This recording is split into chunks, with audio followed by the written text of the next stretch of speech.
moment. Here we go.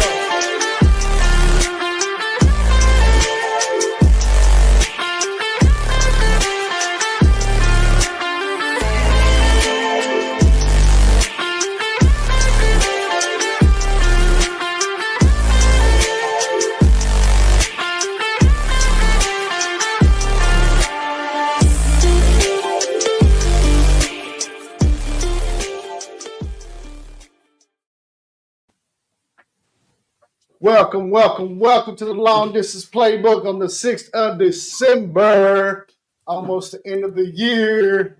I'd like to represent my co-host here, Chris. We got my guy out in Italy, Jay, and then Jeff. Looks like you back at home in Tampa, man. That's right. Nice, warm Tampa.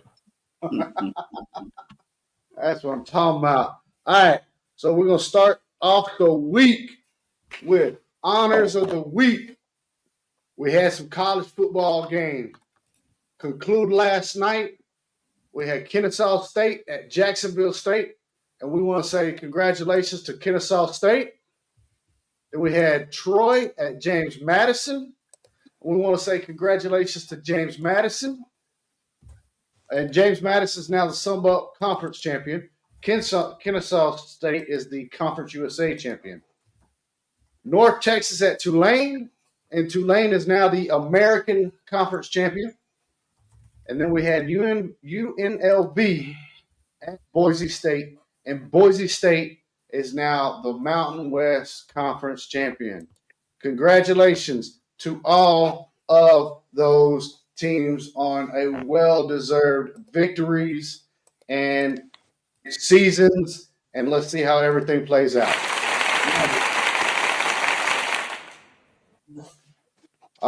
We do also have some tragic news. Eldon Campbell, former NBA player, passed away on the 2nd of December at the age of 54. And Roy Kramer, former SEC commissioner, passed away on 4th of December at the age of 96. We give our condolences to their friends, family, and loved ones. Now, on to the lightning round. All right. So, in this week's lightning round, it's going to be a little bit different. We got some Formula One popping off this week, and it's a little bit different than everything else, right? This is the last week of Formula One. There are 3 drivers still in the hunt for the championship. The race is going to be in Abu Dhabi. You're looking at Max Verstappen, Lando Norris, and Piastri. I think I'm saying that right. Keep a lookout that Norris was thinking he was going to win last week and seal the championship, but he was unable to.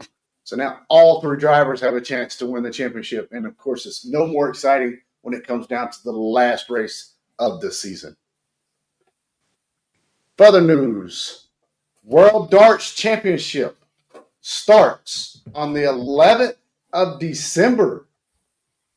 So if you go to the bar and you enjoy playing a round of darts every once in a while, watch the World Darts Championship and watch these guys play some darts. Hey, it's actually kind of entertaining. I spent a few years in the Netherlands, and that's a big sport in the Netherlands. And it's on national TV. And you know, you get to hear that 180. It's actually kind of cool when you sit there and now then you can understand the game and what they're trying to do. Absolutely. I'm too old. My eyesight's too bad. So. Oh, I'm in the same club, brother. Them dudes. Man, they'd be like, "Hey, I'm gonna hit the triple 20," and what? Like, oh, okay. I don't even know which was the triple and which was the double. Half the people that play for darts for fun, though, they're in the bar and they're like, "Man, I just hope to hit the dartboard." Yeah. Hey, we're gonna move on. We've got some MLS and then some World Cup news. We're gonna kick it down to Jeff. What you got for us, Jeff? All right. So yesterday we had the drawing for the World Cup. had an opportunity to look at the groups. The biggest revelation of this is that there's really not a group of death. I feel sorry for Haiti. This is their second World Cup, and they're going to have to go against Scotland and all them Braveheart dudes. And then you have Brazil, and then you have Morocco. And to me, Morocco is one of the probably top 3, top 5 hottest teams in the world right now. So Haiti's coming for 3 games. They'll probably get 10 goals scored against them. They'll have some tourism events, and then they'll go on back home. But outside of that, if I had to pick a group that was kind of a group of death, I'd probably say Group L, because you have England, who's 4th in the world. You have Croatia, who's 10th. But it's a drop off. Panama's 30th and Ghana's 72nd. So, and what's the United States? Just curious. Ranking? Yeah, we're top 25, but So then we're going to be out early. Is that what you're telling us? Not necessarily. It depends. And so, I think Maurizio Pochettino he's got his work cut out for him, because in all these World Cup warm-up games and all these friendlies and stuff, he's played essentially 3 different rosters full of players. And I'll get to that in a minute, but he's going to have to figure out who the best players are, who fits with who, and who can really come onto the game and impact the game in a positive manner. So he's got some work to do in the next 6 months. But before I get to that, let's start with for me, the obvious favorites. First is France, led by Kylian Mbappe. They have yes, sir. They could literally put 3 teams down worth of players that would probably throttle the U.S.'s national team. That's how deep they are. So, you got Mbappe, you got Mikel Olise that's over in Bayern Munich. You have N'Golo Kante, Camavinga, William Saliba. So, and then I haven't even mentioned the 2025 Ballon d'Or winner, Ousmane Dembele. So that team is stacked. And then the other favorite, go ahead. What do you think about Spain? That's my other favorite would have been Spain. Obviously highlighted by Lamine Yamal from Barcelona. But then you have Pedri, you got Nico Williams, you got Cucurella, you have Rodri, who was the 2024 Ballon d'Or winner, if he can come back from injury and be healthy. You got Dani Olmo, you got Martin Zubimendi, you got Ferran Torres, like another team stacked, loaded. So I think as you get into the later rounds and you get the knockout stages, this is going to become like boxing, where styles make fights. So as long as Spain is able to impose their will and their way of playing on all these other teams, they're going to be a tough out. Okay. And then go ahead. I got a question for you, right? Because I'm looking up there, and I started watching World Cup years ago, right? But I see a lot of new names up there. Now, if I'm correct, is this this is Haiti and Curaçao's first time in the World Cup? It's Haiti's second. Okay. I don't know about Curaçao. Let's see. Yeah, I'm not sure. But this is the first World Cup where they expanded, correct? Yeah. So yes. I think it's what's it, 48 teams, something like that. Yeah. So it's not terrible. It's not terrible. But if you look at it, you're seeing a lot of new names on there. But you're seeing a lot of old names on there as well. So I'm interested, like Cape Verde on here. Okay. Obviously, it's going to be great to see these new names. It's going to be great for those countries, but the reality is they're here for 3 games and then we're going home. They're going home. Well, I think it was a great thing that them expanding it, the tournament to where it is now, because now you're starting to see there's no longer a group of death because now it looks more balanced. You know, you got at least one strong team in each group. Right. And then you still have 1, 2, 3, 6 more teams that still need to qualify Yep. to get in. So I think this is going to be a very interesting year of World Cup. Mhm. See, for me, I think that's the beauty of the World Cup. In every bracket, in every group, you have a team that's going to be followed by a good portion of the world, right? So you have those predominant names that everybody wants to see and everybody wants to follow. But you also have a lot of teams that people have never heard of. So that's how you get the Cinderella stories as well. So I think it's a good mix. It's a good blend. And obviously, it's going to be here. So I don't have to wake up at 2 o'clock, 3 o'clock, 4 o'clock in the morning like we did. Hey, watch him out. Watch him out. But I will say when I was stationed in NATO during the World Cup, they shut down. There was no work being done if there was games during the day and I would have been fine if they did that. Guess what? I had to get up and go to work right after watching these games. So, but you know, a little thing I'm gonna talk about the US's roster too. So I said that Potachino's been playing a bunch of players over the past, I'd say 3 or 4 months. I think we've settled on a number one. Matt Freese is probably going to be our number one goalkeeper with Matt Turner and Patrick Schulte as backups. So, and I think he's been pretty consistent. He's had some issues, some plays where I'm like, but I think he's going to be our number one. In defense, we're going to have common names like Serginho Dest and Chris Richards, Tim Ream, who continues to kind of defy time, Mark McKenzie, and there's going to be some other players that probably join the squad. Our midfield, interestingly enough, is going to be probably the hardest for him to decide. I mean, you have Weston McKennie, Tyler Adams, Gio Reyna, Malik Tillman, Diego Luna, Sebastian Berhalter. So you have all these players, and I'm leaving out people that have been in the squad like Yuna Musa and Brendan Arison and Luca De La Torre. So you have a bunch of players who have played on the international level, who are playing overseas in Europe, who may be left out of this squad because of the amount of depth that we have.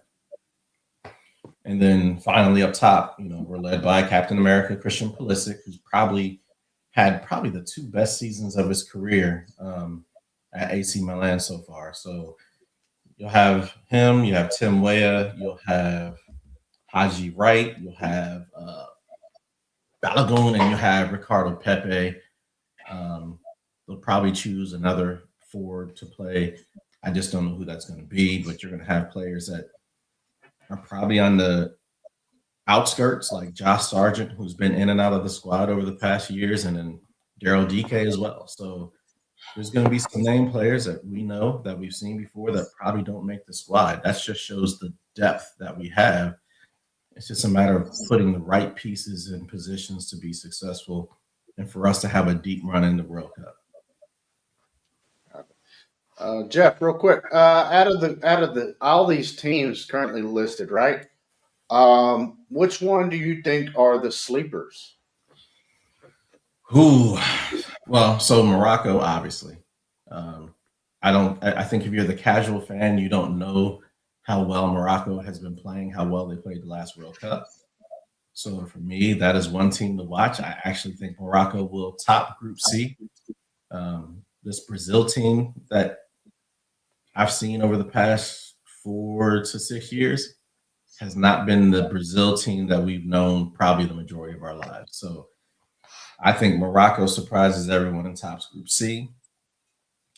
And then I had to pick another team that's kind of a surprise because I'm looking at some of the brackets. Mexico may give people problems. I don't think they're their Group A is at South Africa, South Korea, and they get the playoff D winner. I think Mexico could get through that group, and then they're another team. Styles make fights. If you get a ref that's going to allow a lot of the dark arts, a lot of the fouls to go, and not throw up a bunch of yellow cards and red cards, that plays into Mexico's strengths. That plays into their hands, and they may give some of these European teams a fit. So, but yeah, for me, I'd have to say Morocco. Okay. I definitely see them making. I would see them making a run to at least the quarters, if not the semis. So as of right now, have you really been following the German team this year? Yeah, I always watch them because for me, they are one of the blueprints. They are one of the teams that you always need to pay attention to because a lot of times they go under the radar and you don't actually realize how talented they are, how many players that they have that can contribute. And for me, obviously, if I say France and Spain are the two favorites, right behind them, I would say Argentina, England, and Germany. So on their day, I mean, we've seen it. We've seen Germany put Brazil. What was that final score? 7-8-1. Germany has the talent to do that. They really, really do. It's just a matter of are they going to be consistent enough to do that over the course of the tournament? So I definitely won't call those a dark horse team because to me they're one of the top 5 favorites to win the World Cup. Got it. What cities are these when the World Cup does take off? Because it starts in what, June or July next year? June this year. Yep, starts June 11th. June 11th of 2026. But I know what LA, I think Miami, Houston. Help me out, Jeff. All right, so just scanning through quickly. So SoFi Stadium in California, you got Gillette Stadium in Massachusetts, you got MetLife in New Jersey. Obviously, this game is going to be played in Canada and Mexico. You got Levi Stadium in California, Lincoln Financial in Philly, NRG in Houston, Texas, AT&T in Arlington, Texas, Hard Rock Stadium in Miami, Lumen Field in Seattle, Washington. So there's a bunch of games in a bunch of different places. Obviously, ticket prices are going to be astronomical, but it is and can be a once-in-a-lifetime experience. So I would encourage everyone to go out and support, pay attention. Like this is the world's game, and you can probably find a game that's close with driving distance from you in order to see something that really is a once-in-a-lifetime experience. So, Absolutely. You got anything? Yeah. and then we're gonna talk a little MLS. Yeah, Let's go. absolutely. All right. So tonight, finals: Inter Miami versus Vancouver. Who I've been saying it's these two teams week after week after week. This is what Inter dreamed about when they made that audacious attempt to bring Messi into MLS, and finally they have Messi and friends in the MLS finals. Messi has 6 goals and 7 assists in his last 5 playoff matches. So for the kids out there, 6, 7, right? Get it. His ability to read the game hasn't diminished as he's aged.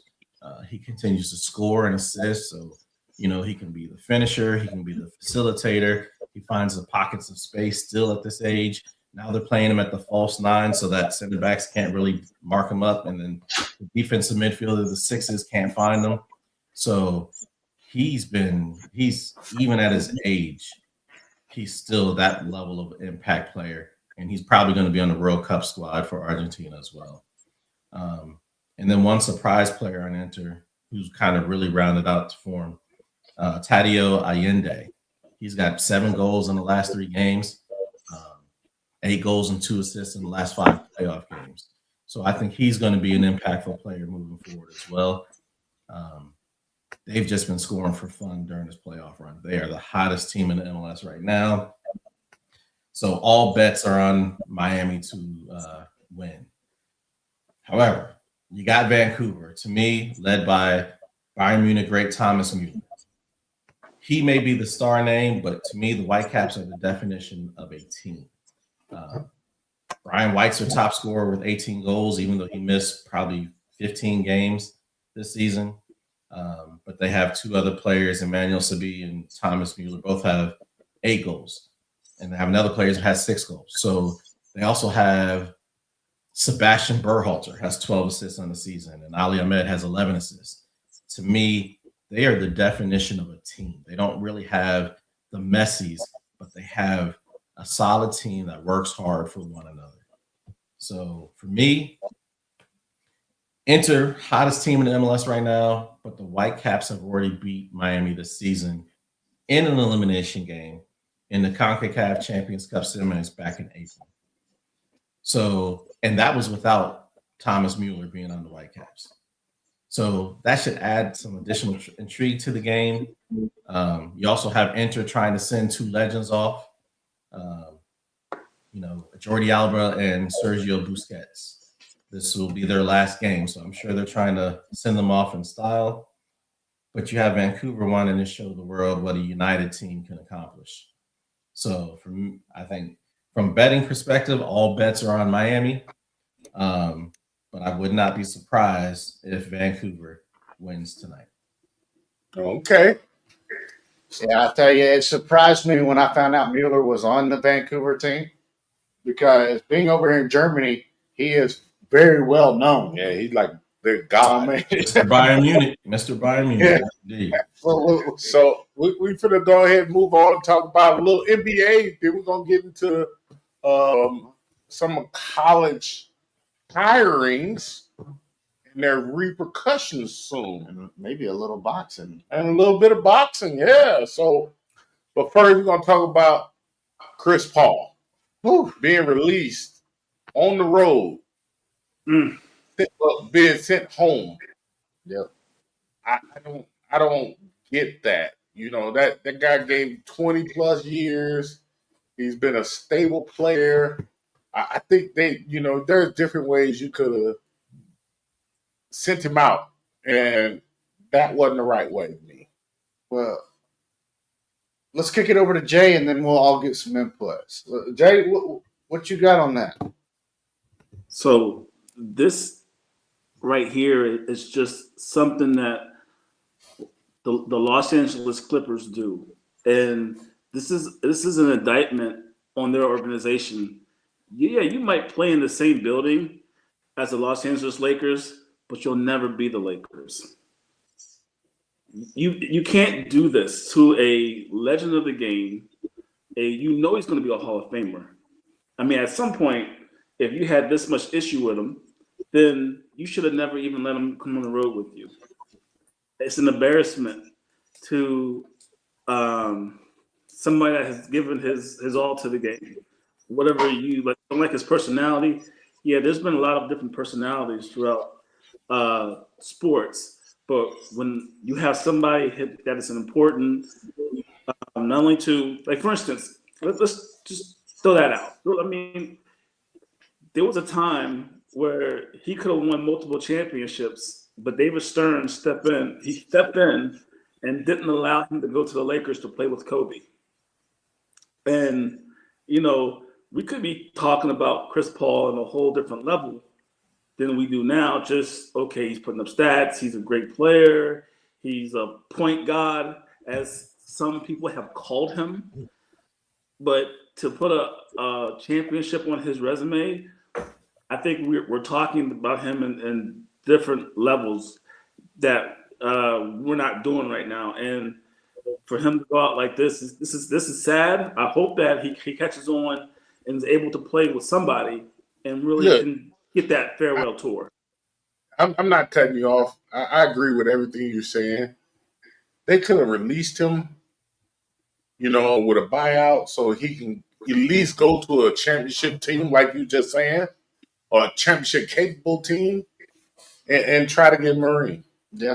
Yeah, So I think that's going to happen. I think he's going to be released in the next just over a week. It'd be this week. Yeah, this week he gets released. I think it's next week. I think it's the 14th, 15th.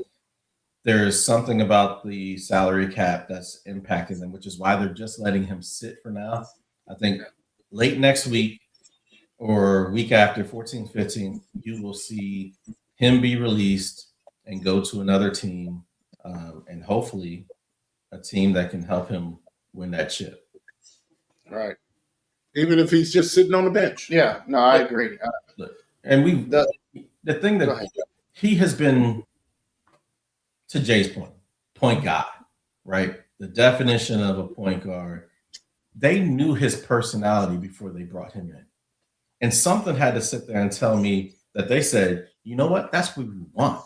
We want someone who's going to hold these people accountable. What they weren't counting on was it's not just the players he's holding accountable. It's the coaches as well. Yeah, right? the whole team. But see, that's a true leader. Accountability goes both ways. It can't just be top down. It's got to go bottom up too. And apparently that rubbed some people the wrong way, but they knew what he was before they signed him. Right. And Jeff, I'm glad you highlighted that, right? Because we don't know. We can get stories, right, about what has happened, but we don't know everything. And it obviously got to the point where they can't tolerate whatever he was doing, and released that way, that because they're just now like, screw you, Carl, you're out of here, and to make it public like they did too. Well, So- and the thing is, when you're a star player, it's no problem. Like when you're in the prime of the career, teams will take that. Owners will take that. Coaches take that. But when you're a retiring player who's kind of, and I don't want to say a shadow of his former self, but definitely way past his prime, a lot of teams are like, hey, it's not worth the noise, so we don't even want to deal with it. Well, Well, as you can see, Will Gordon hopped on and it said, you know what, 3 points per game from CP, can't come in barking on how to do. See? And Houston is the perfect fit for him right now. That's what he was saying. But yeah, But as you I say, don't aging completely, guy. I don't completely agree with that. His points per game is not what he can bring to the team. He's not no 20-point scorer no more. I don't think he's been a 20-point scorer in a few years. Yeah. Wow. But being a leader on the court, on the bench, is more important than the points that he gives or the assists that he gives. He can actually groom a future point guard. That's my belief. So, No, but, Yes. but for them to get rid of him, do they run it through some of the stars, Kawhi and some of the other guys? Well, they're Or- acting like they didn't know, but I gotta imagine that Kawhi and Harden both knew what was taking place. But they acting like I was shocked. I'm like, come on, man. Franchises don't do that in a vacuum. Let's be real. well, not just that, but I don't know how you can't see, if you're Kawhi or James Harden or anybody else on the team, right? Any actions that would, once Chris Paul's released, you'd be like, "Yep, we could see it. Yep. It's not Chris Paul's released." Well, why did that happen? Right. Yeah. Right? Like, management's just not going to do this. Can I give you my opinion on Kawhi and Harden? What? They brought him back. They brought Chris Paul in, and then they were like, "Well, you know what? He's making us do stuff that we really don't want to do." And That's right. I don't They really. I want don't to think collect those paychecks. I like making my millions. Yep. I like going to Harden. I like going to where I go Mhm. and making money. Mhm. And when it comes to Kawhi, hey, I won a championship in San Antonio, Toronto. Mhm. I'm good. And I'm good. I'm at that age where, you know what? I am not putting in that extra work. Right. If I don't want to work that hard, I'm not going to. I've already won chips Hey. and I already got the bag. Yeah, it's time to move on a little bit, though. Terrence Crawford, Mm. Bud Crawford, Tack- stripped of his WBC belt because he didn't pay $300,000 fee. Mm-mm-mm. And he did make a point Canelo didn't pay it either. So is this targeting him? Or even more, should he really even care? Because guess what? No matter what, he's still the champion. Yep.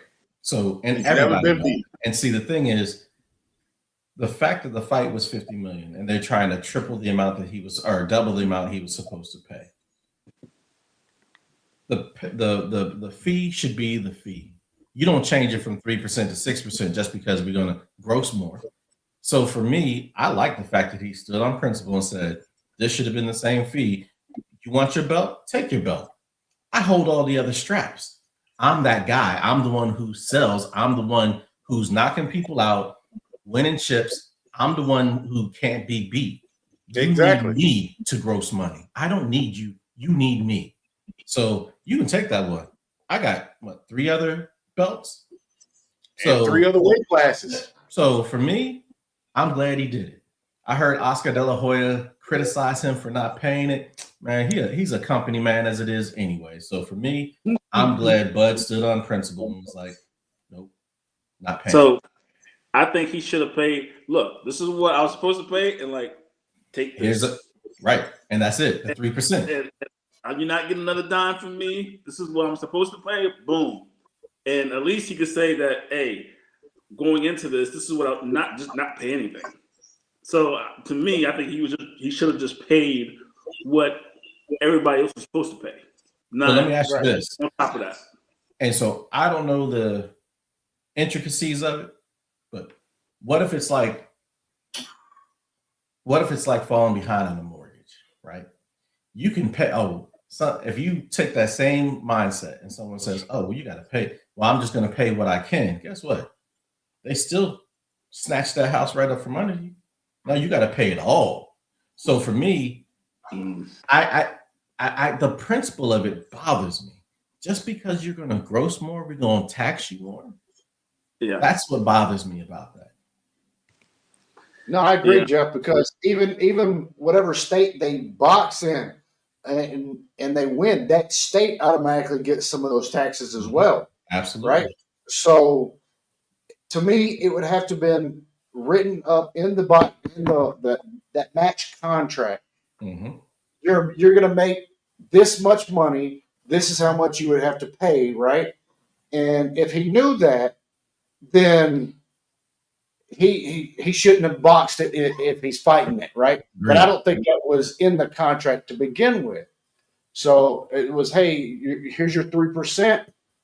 After the fight, you'll pay your fees or whatever, right? But if they had in the contract, hey, on this fight, you're not going to get charged 3%. You're going to get charged 6%. Then that's on him. Then that's on him, 100%. They said he gave him Scomatic said he gave him a discount. That's crazy.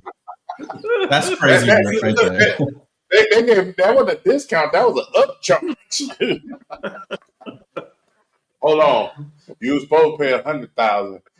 We're gonna discount it and make you pay $300,000. Okay, hey, that math ain't mathing. It's that new. That's new math. That's right. Right. I mean, we'll see too, right? We'll see if lawyers or anything else get involved in this too along the way. No, I don't think he cares. He already been stripped. Oh, he gave him a He said, "Here, take it." Yeah, take it. He doesn't care. Yeah, but there's no. You got to always remember. Floyd got stripped. Yep. Every time he took a title, he got stripped. Mm-hmm. Why? Because he wasn't defending it. He's not. Once he gets it, he's like, I'm the best. Yep. I proved that I'm the best. Mm-hmm. I don't need ain't nobody down there worth me boxing. And he just kept moving up in weight classes and beating them. Yeah. Guess what? The difference is they're not just fighters; they're prize fighters, right? Yeah. Yes. I'm not just fighting whoever you want me to. I don't care if they're the number 1 contender. If it ain't gonna fill my pockets, I'm not taking that fight. I'm boxing because I'm a prize fighter. I'm boxing to make this money at this. Now there is differences. Champions, I agree. have to box. They have to fight those contender matches or get stripped. Yep. Right. And a lot of people don't mind being stripped because they're like, why am I going to take this fight and not make the money that I'm worth? Right, exactly. Like They become more. The other person has to be a draw as well. They become more. What's the word I'm looking for? When I'm worth more than what that fight is. Agreed. So when you sitting there, you thinking like, what? I want to fight. I'm gonna fight Jay, but I know Jeff is the more money fight. Who do I take? I guess. Come on, Jeff. Hey, that's it. That's what I'm gonna put you to sleep, bro. I'm sorry. I'm sorry. We'll be friends. The cigar you smoking says differently, just so you know. Oh, we going there. We going there. Speaking of going to sleep, there's a lot of moving around in the NCAA with this coaches carousel, gentlemen. Ooh, Just to name a few, right? Lane Kiffin, Pete Golden, John Summerall, Ryan Silverfield, Alex Golish, Tavita Pritchard, Eric Morris, James Franklin, right? There's more. ding, ding, ding, ding, ding, ding, ding. What you got? Hey, Jay. How you doing, Jay? You over there? How's your day? How's your day, bro? How's your day? Everything good? Everything's good. Everything good? You know what? Everybody. So, I got a reason for me saying what I'm saying, right? Uh-huh. What we got? So, James Franklin was fired by Penn State. Okay? Yep. At the time of his firing, their recruiting class was in the top 25. Mm-hmm. He gets hired by Virginia Tech, whose current recruiting class prior to his hiring was 120. Guess what they are now? 22. That's a big jump. Now, remember us having that discussion about should they fire him now or should they fire him later? End of the season. Guess what? We're back at it. And now you see the repercussions of firing him during the season. Yep. Their recruiting class is trash. And here's the worst part, right? Because they're not going into the playoffs. How many more players going to transfer when the portal opens during the playoffs? And Jay, before you go, and they waited too long to name a permanent backup for him. If you're going to fire James Franklin, you better have a replacement. Better have the replacement. They just decided on Matt Campbell, and he is not that big of a draw from Iowa State. Like, so otherwise you wait and hold serve until the end of the season and you make that move. They played their hand too soon, and now they're left. Like, do they have that big coach that's going to draw all these recruits back in and keep them? I don't see it. So for me, it was they misplayed this. Yep. And guess what? James Franklin signed all those players to Virginia Tech. And those are just the ones that haven't transferred yet. Exactly. Look, he's taking recruits from Penn State that was on Penn State's list, Ohio State's list, USC's list.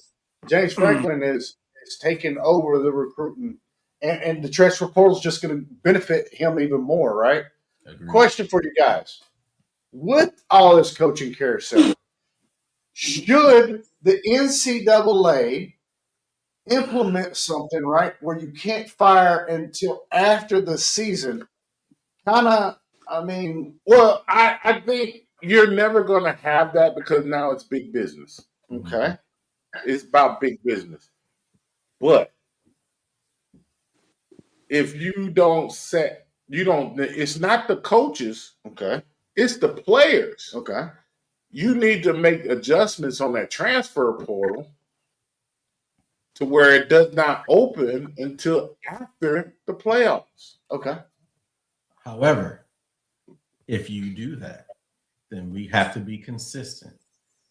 Coaches can't take other jobs until that same time frame. They do it in the NFL. They do it in the NFL. Do the same thing, because you can't hold players hostage and let coaches go bounce around like we're seeing right now.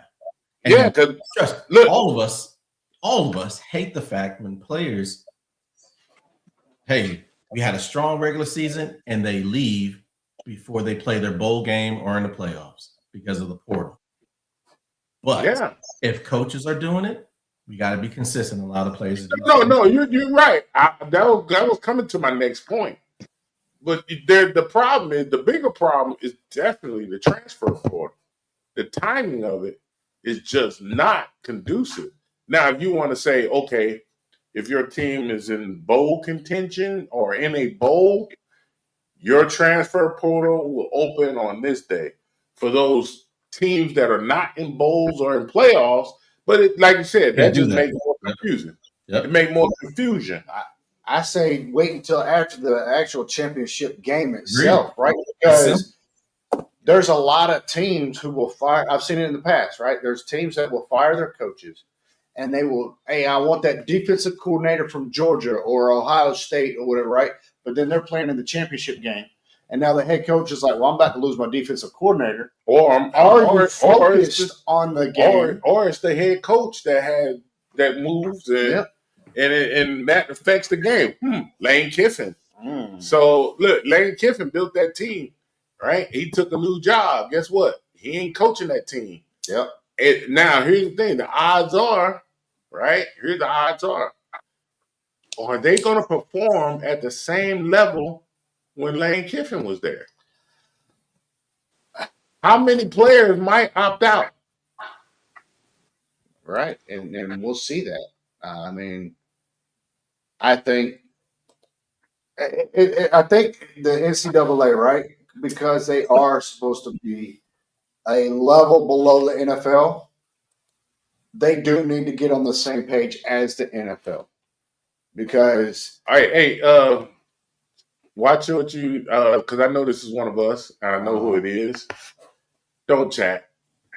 That makes no sense. got it. All right. But I don't know, Frank. I really don't know. I think that Lane Kiffin going to LSU can be very special. Because if you actually look at that LSU roster, it doesn't matter who the coach is. Mm-hmm. They keep a lot of their players at home. Here's what I would say. I almost agree with Frank if it was still only 4 teams qualifying, right? If we only had 4 teams and how difficult it is to make it through the SEC unscathed, Lane Kiffin usually has 1 game a season where it's like, that. I don't know what you set up for, but that wasn't it. Right. But that's 1 game. But now that we have 12 that make it, Lane's shown that he knows how to coach quarterbacks. He knows how to coach an offense. He has learned, it seems like he's learned from his mistakes previously, Tennessee, USC. You give him that 4 or 5 stars talent. That coming out of the state. Yep, that's coming out of LA. Year after year. And I just have to be top 12. He's going to be a problem. Look, he keeps the homegrown talent. Yep. And then he still takes his recruiting inroads states and get players from there. As long as he doesn't self-sabotage himself, I think Lane Kiffin's a problem. I think a lot of coaches are sitting around like, oh, man, now he has all this talent to play. Exactly. Yeah. And with with Franklin is going to do what he literally did at Penn State before he got there. That was his team. He just needs to understand how to get over the hump. and now he's in Virginia Tech. He ain't got to deal with Michigan and Ohio State every day. Mm-hmm. He's in a. He's got to deal with UVA. He just got to deal with UVA and you know, if Clemson turns their program back around, It's a big if. or Miami, because Miami's starting to find their footing right now in this college playoff world. And you know, don't get me wrong, transfer portal is a good thing for college football. Yes. Because you used to lose a year when you transfer, right? Which can be detrimental to the player. Yeah. So with this new transfer portal, they just need to adjust it to the right so that these kids are not cheating themselves and the colleges aren't getting cheated. Yeah. Mm-hmm. You know, and the fans, note the phrase, and the fans are seeing the talent on the field. Not, I'm not gonna play because we ain't going to the championship. Mm-hmm. You see what I'm saying? So I agree. Yeah. Yeah. But at the same time, speaking of Dabo, he's a great recruiter. Mm-hmm. If he can maintain those freshmen at the school for 4 years, Dabo will go back from being, hey, one and done and build his program the way he's been doing it. Yeah. The portal, But he has a problem with NIL. That's his big thing. Yeah. So He has a personal problem with it. he can make all this money. He can at one point he had the highest paid offense coordinator and highest paid defensive coordinator when they were winning chips. And it's okay for all these people to make money, but not the people who are actually doing it on the field. He denounced. What'd you say? If I'm a player, guess what? He denounced the NIL. Exactly. If I'm a player, I'm not going to Clemson. I'm going to any place but Clemson. Hey, I hear you. Hey, guys, so unless that was your only offer. If I'm getting offers from Clemson, trust I'm getting offers from other places. yeah, So what if Lane Kiffin decided to take the Penn State job for whatever reason? So he ain't going to Penn State. It's too cold. Okay. Too cold. What's your point, Jay? Go ahead. I'm just saying, in a perfect world, Penn State releases James Franklin, knowing that they want somebody like Lane Kiffin or whoever to replace him. Yep. And they make their move first, saying that, hey, we're getting rid of this guy. We had enough of Franklin. He was here for long enough. We're going to bring somebody in like him. So to me, you don't do it. You don't do it in the middle of the season. Until you already you don't do it until you have the plan, right? What is a bird in hand is better than 6 in the bush, right? If you have that, bird and 2 in the bush, man, 2 in the bush, not 6. 6 in the bush in this case, because that's how much a touchdown is. So you don't sit there and do that and then wait. They waited 8 games before they got another coach. Man, that's bad. That's going to set them back. You got to remember, Penn State also didn't fire James Franklin because of his record. There's stories coming out, right, that he was rude to the staff, everything else. It was a hostile work environment. So they were looking for a reason to get rid of him. And when you're winning... Well, maybe that was his reason to leave. Well, when you're winning, it's hard to make justification, right? He's a winning coach. Why are you getting rid of him, right? But when they're losing... what's he going to do at Virginia Tech now? So if this is the case and it's come out that you're going to find how it is. So if he does the same thing, could that be a problem? Hold on. Are the expectations at Penn State are they higher than they are at Virginia Tech? No. Penn State, yes. Their expectations are higher than Virginia Tech, yes. So football. So there's going to be a different measure, right? Yes. It's not going to be here at Penn State where they're expecting you to challenge for national championship every year. At Vatech, it's going to be down here, right? And maybe he sits there and exceeds that bar year after year after year. I think he'll do the same thing he did in Penn State. He'll win enough games to be considered a good coach, but not a great. Yeah, hey, so right now we're going to take a commercial break. Okay. And we're going to bring in hopefully we get our guest for today online. If not, we're going to go right into college football. And we'll be right back.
Welcome back. Welcome back. All right. So we're going to kick off with a little college football. It is championship weekend. Understand that. So our first game up, we have BYU at Texas Tech, the winner of the Big 12 Conference. This is a rematch. It is. Who won the first one? Texas Tech. Oh, Yeah, Texas Tech. Keep that in mind. And it's at Texas Tech now. Okay. So, I think it's going to be interesting. I think whoever wins this gets in, right? This is the current. Nope. That one. Nope. no, you tripping. Hold on. There we go. So this is the current bracket before games Friday were played, right? And as you could see, BYU and Texas Tech BYU's not on there. Texas Tech's 4th, right? Okay. So if BYU beats Texas Tech, Hmm. that's going to change things. Hey, hold your thought. Mm-hmm. We're going to come back to that here shortly, guys. Yep. I jumped the gun. Our guest is here. Oh, Welcome. welcome, going- sir. What's going on, gentlemen? How's everybody doing today? Doing well, sir. Good. Yourself? Doing good, doing good. Good to see you guys, and thanks for the invitation. Really appreciate it. Absolutely. Jay, please introduce our guest. Hello, hello, welcome everyone. Today, our special guest from cold Bristol, Connecticut. But guess what? He comes in with the heat every day. And for over almost 20 years in Bristol, Connecticut, at the worldwide leader of sports. You know, you used to hear that music come on and you knew you were about to hear something special. Well, ESPN's own Freddie Coleman is here to grace us today with his presence. Can we get a round of applause, please? You guys are too kind. Thank you for that. You guys are too kind. Wow, wow. So we'll jump right into it. This is a hot season. You got a lot of college. You got a lot of NFL about to heat up with the playoff run. Basketball is about to heat up here pretty soon. Sure. But first, we're going to start off with you. Can you tell us a little bit about your sports journalism journey and, what made you kind of go into that direction? It's a great question because when I first started in this business, I was basically in music radio, where that was where my vocation, where my heart was going to lie. I wanted to be that next great FM DJ that I heard growing up in Brooklyn, New York, and then when my mom and dad moved to Queens, New York, because those were the celebrities to me. And when WFAN first got started in 1987, I said, "Oh my goodness, you mean you're going to get paid to talk about sports? This is 24 hours a day." I didn't think in a million years that would ever happen in my lifetime as far as that goes, but I never thought that's where I would wind up. And the more and more I kept moving through radio, moving through TV, whether it was in New York or in Portland, Maine, or in the Hudson Valley in upstate New York, all of a sudden I kind of gravitated towards sports talk radio. And when the opportunity presented itself at ESPN Radio, after working up in Albany, where I had a full-time show Monday through Friday that started in February 2004, then I got a chance to audition at ESPN Radio May of 2004, and I got hired officially about a month and a half later. So the go from where I wanted to be, where I thought I was going to be, to where I am now, I know it's been a wonderful journey that's had its bumps and bruises, but even anything that I've gone through, guys, I would not trade that, because that led me to where I've been able to be a part of the ESPN family for the past 21 plus years. Wow, that's amazing, because, everybody talks about where they want to be and how they want to get there, but sometimes you just got to let things take their course and, kind of, it's going to put you where you want to be eventually. You just keep working hard, and you did what you did, and it's pretty amazing. I'm going to send you to my fellow guy down there in Tampa, Florida. Go ahead. You got something you want to ask Freddie? Yes, absolutely. First, so since we're all kind of getting into this, and you've been doing it for decades, and your voice is synonymous with ESPN radio, like you can just hear your voice. Who are some of the sports talk personalities that inspired you years ago? Boy, the one that really inspired me, and he did not realize it, or I did not realize it at the time, was Art Rush Jr., who did a sports nightly show in New York. And he was the first person that was able to do that on WABC when he did that back in New York in the late 70s. And I never missed his show as a kid. And he's kind of lost to history, but he really shouldn't, because he really pioneered the sports talk radio format. And he did it on WABC AM from 7 at night until midnight. And I don't think I missed a show as a kid growing up. He was so informative. He was so knowledgeable. He always interacted really great with the callers. To go from where he was doing that, and then WFAN comes along in 1987, but he's always the gold standard to me. And there have been plenty of other people since then, of course, whether it's been regional, locally, nationally, where you say, man, that person's really good, or man, I wish I could be working with that person. I would love to do that. But Art Rush Jr. is always going to be the gold standard to me because he was the one that had so much fun and he knew New York sports cold. He knew the history. He knew what was going on. There wasn't anything in the New York sports scene that you could throw at him that he didn't know. And my favorite comment about him was when somebody said, Art Rush Jr. doesn't know it, that means it doesn't exist. And that's always been my mantra, that I want to make sure that I know something, that if I don't know something, I'm always willing to know it. But I like the fact that some people would say, hey, Freddie Coleman doesn't know that, or Harry Douglas doesn't know that in that show. That means it hasn't happened yet. And that is something that I really patted myself, because that's how people felt about Art Rush Jr. back in New York City. That's awesome. Okay. All right, going over to my fellow host in Germany. They're in Wiesbaden, Germany. Chris and Mason, what do you have?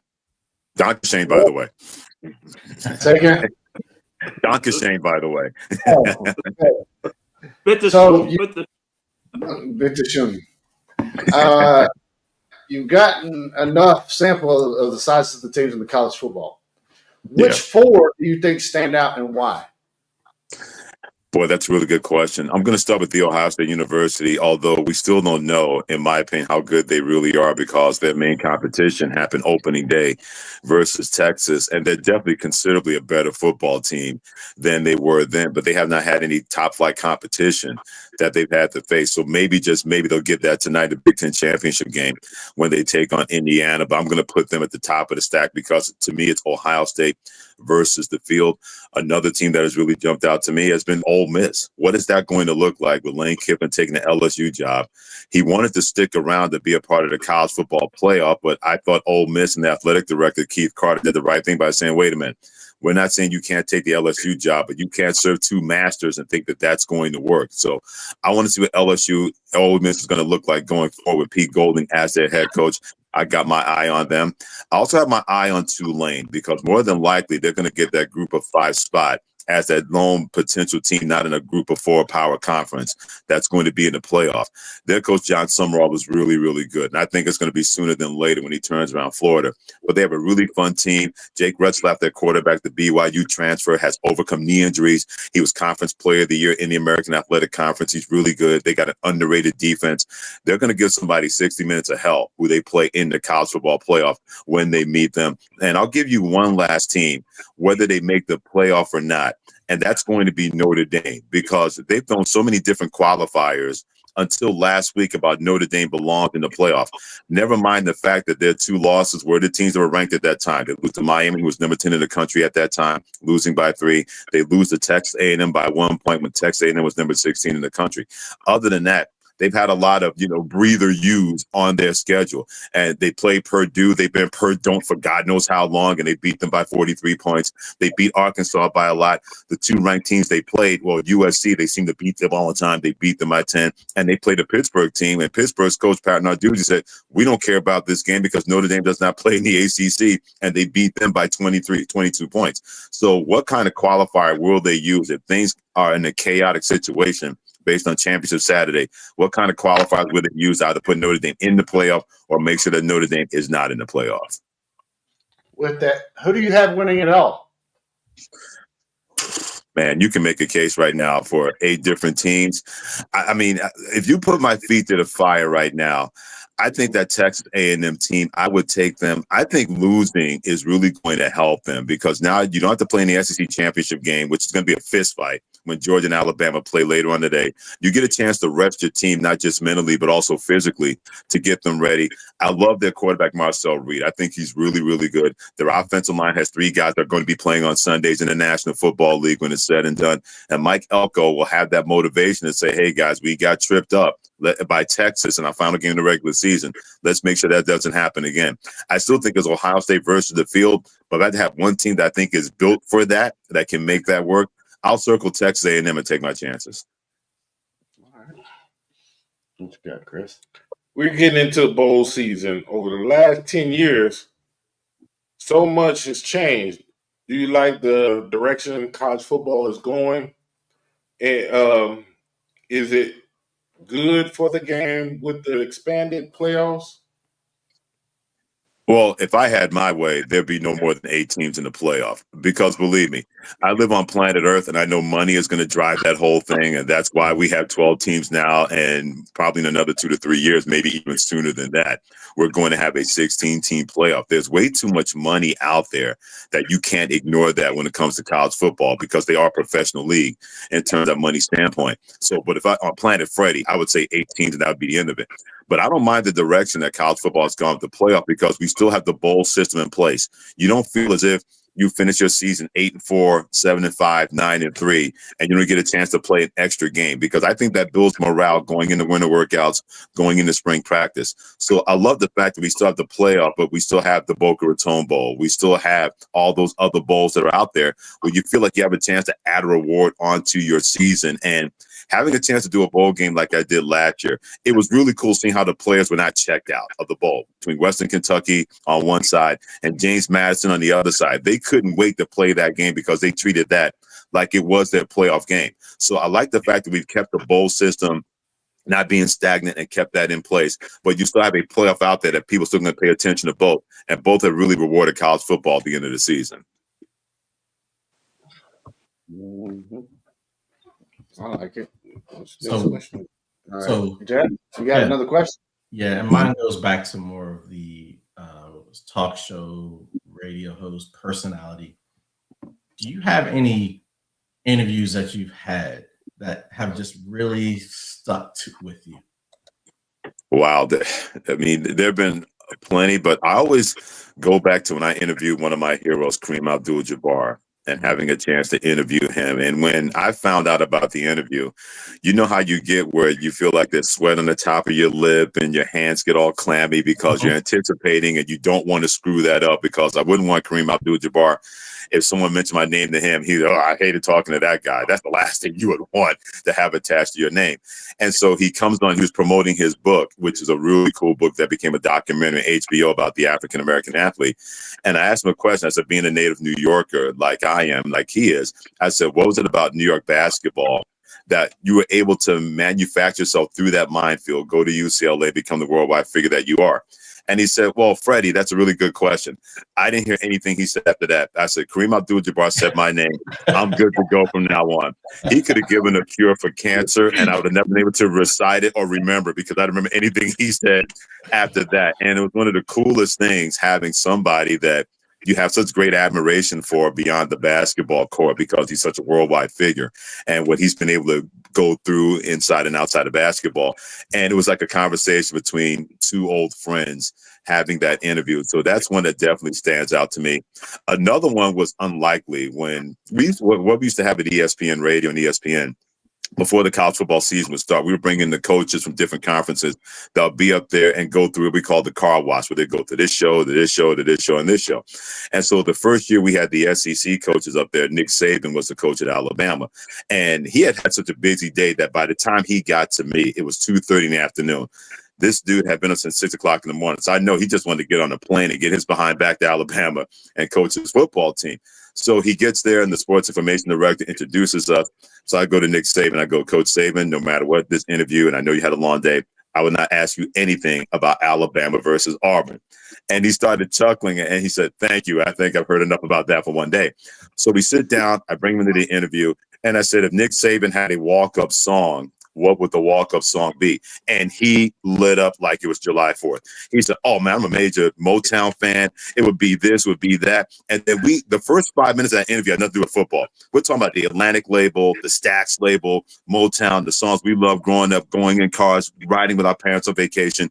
It was really, really cool. And I'm looking through the glass on the other side. And the SID is just beaming because, oh, my goodness, this is going to be his final interview.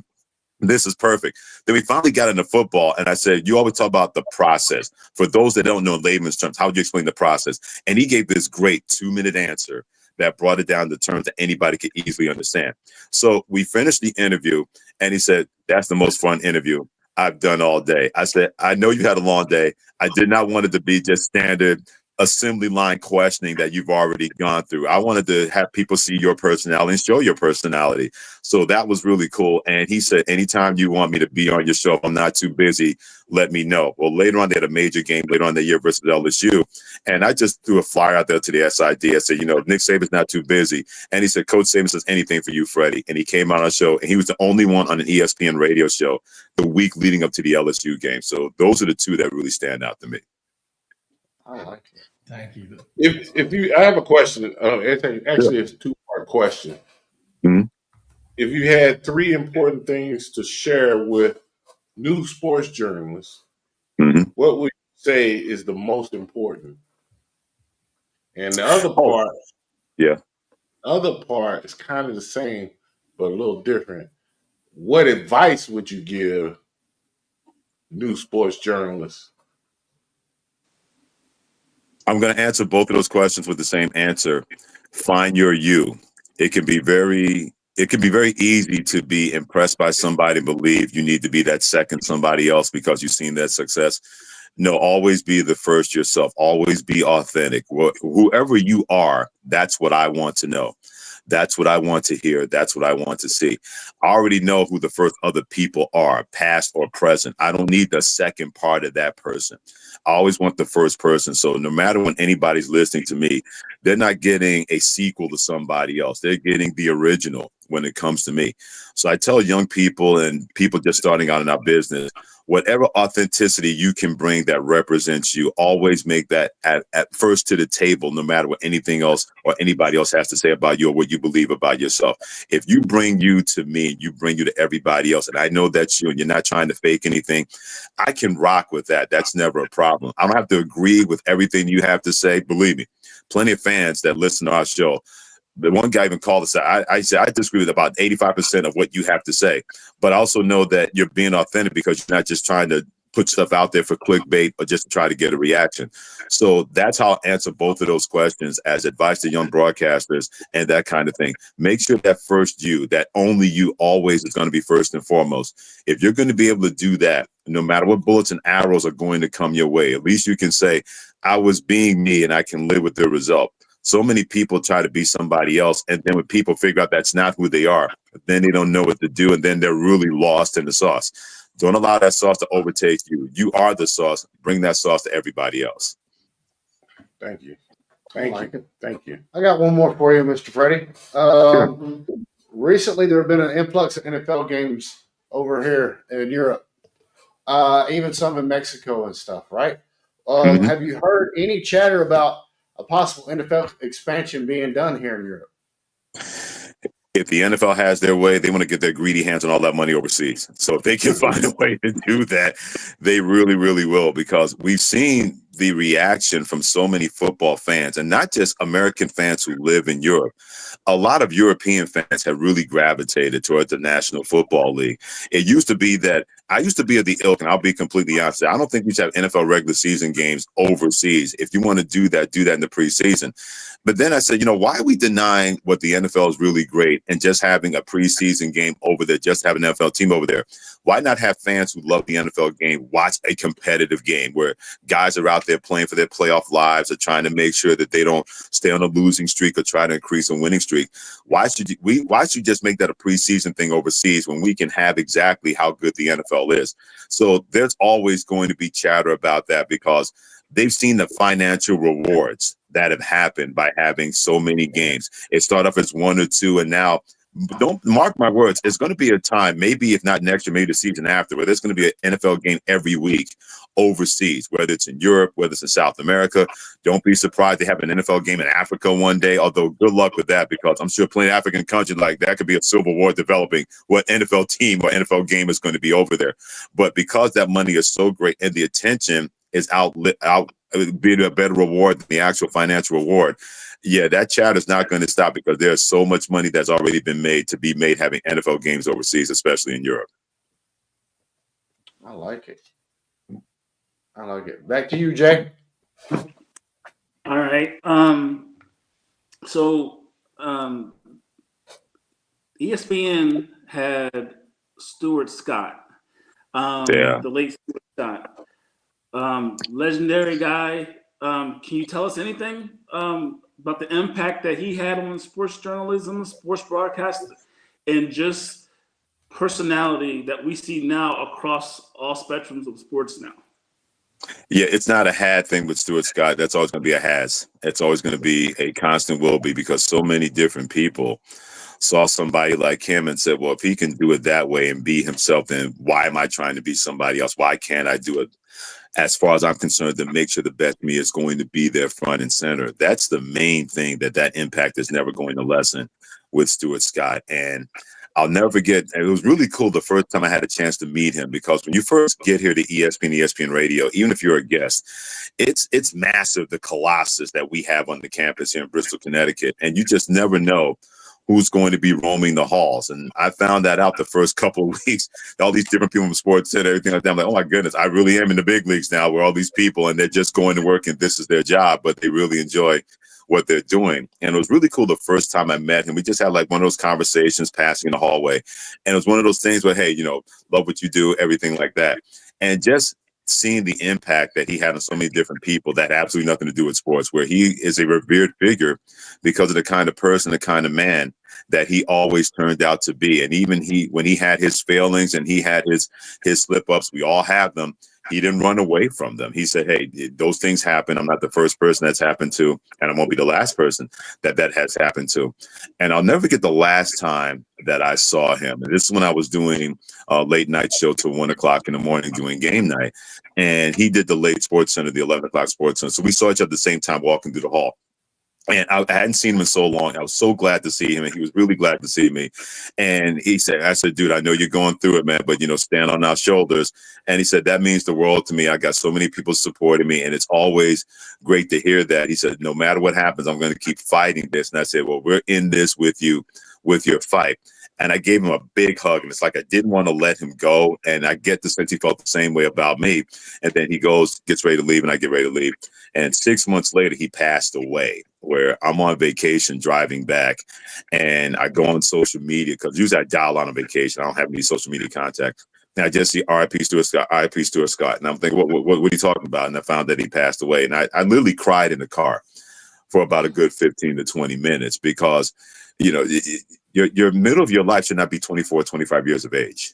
The middle of your life should be 45, 50, 55 years of age. And the fact that he still has that impact to this day, and what his daughters, Sydney and Taylor, have done so much with the Stuart Scott Foundation for Cancer Research, and they continue to be beautiful young women taken after their mom and their dad as well. So I always think of him beyond the impact of what he did on television, which was enormous and massive and essential, but the person that he's always going to represent to me. And when we had the memorial service after he passed away, so many people showed up from everywhere, from all corners of the globe. People showed up that worked for us from Australia and England, and because they wanted to be there to celebrate his life. And I had a chance to meet his brother. And I said, I thank you for your brother. Thank you, guys, for sharing him with us. He said, man, Stuart and I used to have so many arguments about things you were saying on the radio, man. He was always a big fan of yours, and I'm a big fan of yours. And that meant the world to me, because you never know who you're reaching as an audience. To know that as much as he impacted me and people like me, that I had that kind of impact on him, that is something that I always treasure. I know I'm not the only one that feels that way about Stuart Scott.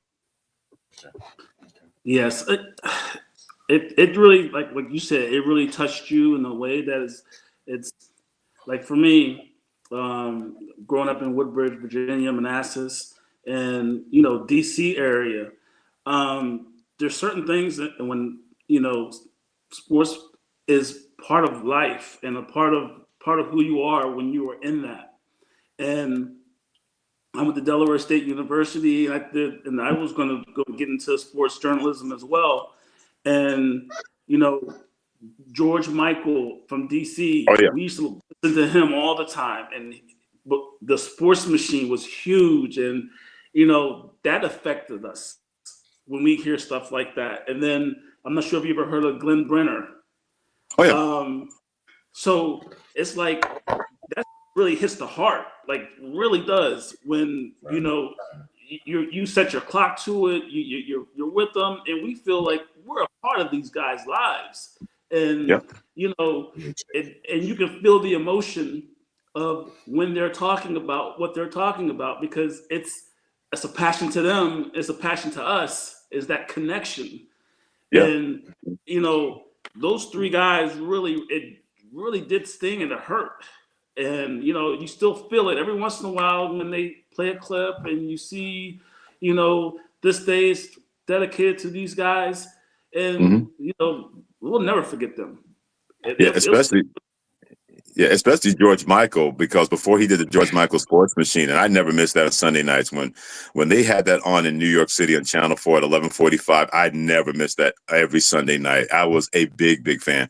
But I remember George Michael did nighttime drive time radio on WABC when it was a music station. That's why I first heard of George Michael. He had a great commanding voice. He knew the music. He understood exactly how to make that work. So when they had the George Michael Sports Machine, I said, oh man, he transitioned into sports, and he was even better at sports.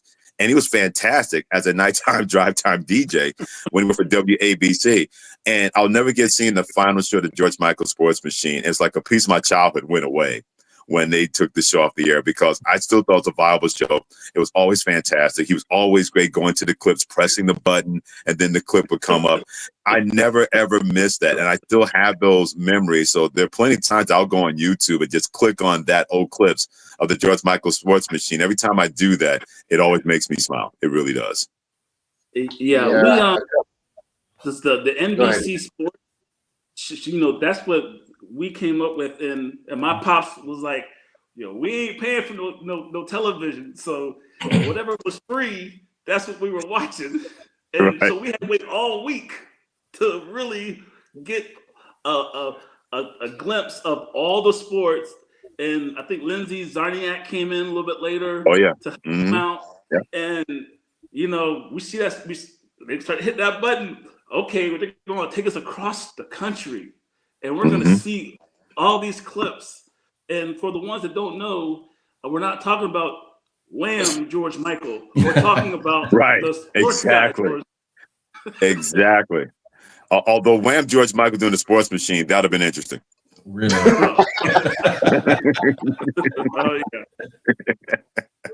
Go ahead, Mason. You had something. Yeah, I was going to say a couple of months ago, Freddie, we lost our one of our hosts to cancer. So Yeah. Wow. it can Yeah. affect you worldwide and personally. Yeah, I mean, and we've had that way too many times. I mean, ESPN Radio, we lost a couple of people that worked on the air with us that we lost to cancer. Neil Jackson, when I was SportsCenter anchors, and he fought lung cancer for a long time, and he wanted to pass away from that. He was only 62 years of age, and people in the TV side or behind the scenes. That's why when we do Giving Tuesday each and every year, that first Tuesday in December, it means so much with the V Foundation, where it's great to work for a company that understands how cancer is going to affect everybody. You don't want it to. You hope that it really doesn't, but at a certain point, it's going to touch you either personally. It's going to touch you in terms of your circle. So having that kind of mental recall to know what's important and why people are always going to be important, those things are always going to matter. So I'm glad you really brought that up in terms of you lose people, you lose the body, but you don't lose their soul. You don't lose their spirit. And as long as you keep their soul and spirit alive, they're always going to have that impact. It's like Jimmy V said, cancer may take my mind, it may take my body, but it's not going to take my heart. And so cancer will do that to us. But if we have that strength and fortitude to carry on in that person's name, even though they're no longer here from a physical standpoint, then at a certain point, we're going to take down this monster that is cancer. We keep chipping away at it year after year, second after second. And at a certain point, we're finally going to beat this thing. Yep. All right. So now we're going to, I don't know, are you going to participate in our weekly picks this week, sir? We would I'll love participate. the Sure, I'll love participate. Yeah, I don't know if I'm an expert, but I'll be a participant. Let's put it that way. All right, real quick, we're gonna go ahead and get it up like this. All right. Everybody had a pretty good week except somebody. Hey, Wow, that's okay. It's okay. I'm still in the hunt. that's true. Right? I lost my first place, but I'm right there. So Chris and Jay tied for first. Jeff, he hasn't been a member on the team very long, Freddie, but Jeff is killing it. Yeah, Percentage not too bad. Yeah. He's enjoying all of it. us. So, moving forward, though, with the college, Mhm. we was mentioning it before with the Big 12 Conference Championship coming up. BYU at Texas Tech. This is a rematch from earlier this season. Texas Tech won it. I'm gonna go ahead and get it out the web. That way, can't nobody say I was piggybacking. Right? I'm gonna go ahead and take Texas Tech again, and then Probably whoever should wants to go piggyback. next. Mason, given your picks, you probably should piggyback. Wow. What? Wow. Said that out loud, didn't you? Thanks, Jeff. Just throw that out in there. Put that out in the air. Appreciate that. Man. Who wants to go next? Well, BYU and Texas Tech. Mr. Coleman, please. Yeah, I'll take Texas Tech, but I think BYU will cover. That spread 12.5 points. When I saw that, I was like, ooh, that's a stinky fish on that one. BYU, we know they're going to be a lot better than they were when they played Texas Tech early in the year down in Texas Tech with this game in Arlington, Texas, although it's going to feel like a Texas Tech Red Raiders home game since Lubbock is not that far away from Arlington. Texas Tech, I think, has the best defensive player in the country. That's Jacob Rodriguez, their linebacker. But their front four, led by Bailey, who's going to be playing on Sunday, the defensive end, one of the country's leaders in sacks, they're going to get after BYU, which means that Bear Bachmeier, the quarterback, is going to have the game of his life. And I don't see Texas Tech letting that happen. But that 12.5 point spread, that's a bit too big for me. I think BYU will cover, but I think Texas Tech is going to win it. Okay. There you go, Chris. There's your betting information. Well, here's the bad part. Over here in Germany, I can't bet on college. Oh, So I got Oh, really? that today. Yeah. Yeah, they don't let us bet on college football here. So we got to send that. I got to send that bet to Jay down in Italy, but he ain't gonna make it on time. It looked like he left to go make the not bet. enough time. Not enough time. But he So, called this local.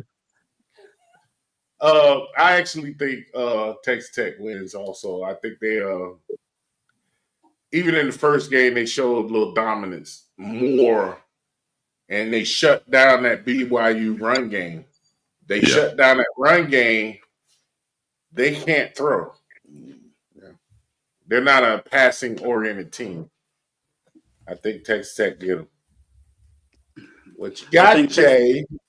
I think Texas Tech, they know the parameters of this game. They're in that fourth spot. They know they cannot lose. They need to get that bye.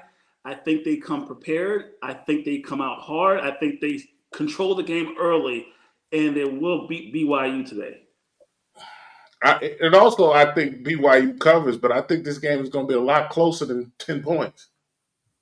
Right. That was Freddie Coleman's point, too. I think it's going to be a lot closer. I just don't think BYU offense is dynamic enough to stay with them. Jeff, did you pick? It's clean sweep.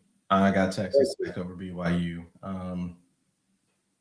I think it's going to be just like the first game. I think Texas Tech has a couple more players that you're going to see on Sundays, and I think they're going to come to play. So, but I do have a question. Okay. What you got? To everyone here. Say BYU wins. Uh-huh. Do BYU and Texas Tech both make it into the top 12? I believe absolutely. so. Absolutely. Yeah. Fourth, I right? believe so. Yeah, and believe me, Notre Dame and Miami don't want that, especially Notre Dame, because if BYU wins, then Notre Dame more than likely is going to be out. Or if Alabama loses by 15, it's a tighter game. Yeah, but they'll make a case Alabama, even as a 3-loss team, if they lose a tough one to Georgia, let's say on the field goal, or it's a 1-score game, the committee is not going to push Alabama out because they've beaten 5 teams that were at one time or another ranked in the top 25. That's going to be a better case for them over Notre Dame if BYU winds up winning and beating Texas Tech in the Big 12 title game, because they're not going to move Texas Tech from out of the number 4 spot to out of the playoff. They're not going to do that to an 11-1 team that's 11-2, because they place a lot of value on making a conference championship game. Unless you lose by 100, they're not going to completely kick you out, especially if you play in the best conference in the country in the SEC. Right. All right. I like your follow-up question there, Jeff. Let's move on. We have the Mid-American Championship, Miami of Ohio at Western Michigan. Right now, maybe one of these teams are going to make the playoffs, right? But somebody is going to be a conference champion, and it's important for them. Jesus, I hate these games. I know you do. So, so we got, 7-5 Miami of Ohio versus 8-4 Western Michigan. I think the team up north actually prevails. I'm taking Western Michigan because it's a little further north than Ohio. Mhm. So first, I think we need to fire the guy who comes up with these games. We'll say that first. I'm still trying to figure out what he'd be thinking. Well, then you can start picking them. Well, the funny part is, that person is not in first place no more.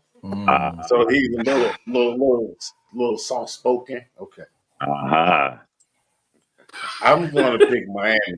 Oh, Okay. I'm going Miami of Ohio too. And the reason why he picks these games because he knows that we're not really paying attention to this right here. So he's trying to sneak in a win. And that's what he does. no. No, because I tried to do that earlier in the season and I lost those games and y'all won. So let's just stop. Okay. Whoever wins is going to be a conference champion. And on this show, we're going to highlight champions. Okay. I'll be the first person to take the over. How about that? I'll take the over on this game. Jeez. All right. Can't use my statement. Mr. Freddie, who you going to take? Yeah. Well, they both play in cold areas, whether it comes to Western Michigan or Miami of Ohio, but they're playing indoors today because they're playing that game where the Detroit Lions play. I'm just going to flip a coin up in the air. I'm going to take Western Michigan. They're a 2.5-point favorite. I think they're going to have more people in that building rooting for them. They're also 8-3 against the spread this year compared to Miami of Ohio, who's 7-5 against the spread. So I'll take Western Michigan based on that. I got Western Michigan. Oh, okay, Jeff. Yep. All right, so our next game. This is going to be playoff determinant, right? You have an 11-1 Georgia team. Mm-hmm. I'm not sure about them. At Alabama for the Southeastern Conference Championship, right? This is said every week. We know who I'm taking because we beat them one time in this regular season. Guess what? We own that team and we own Atlanta. So give it to me. Oh my. Hey, you see that commercial? Which one? The guy, I think it's an insurance commercial. Mm-hmm. And the guy barks at it. He barks at the boss. Oh, yeah. For Allstate, yeah. Mhm. Yeah. You know what I'm talking. Go ahead. Go. You take a Georgia then. Go dog. Please take them. Ooh my. Where is this game being played, gentlemen? Atlanta. But that's Alabama East. I'm telling you, there are gonna be more. There are gonna be as many. There are gonna be as many Alabama fans in that building compared to Georgia fans. They call that Atlanta. They call that Atlanta East. I'm telling you, it is not gonna be a home field advantage for Georgia. Believe me. It's actually closer. Yep. To Tuscaloosa. Yeah. Closer than it is Athens. Mm-hmm. Yeah. Believe me, they consider that out. They call that Tuscaloosa East. That's what they call that. Okay. Go ahead. Jack. I got Georgia. Georgia. Yeah. And Alabama, they should be out of the playoffs after this. Depends on what everything else falls, but I think Alabama's out.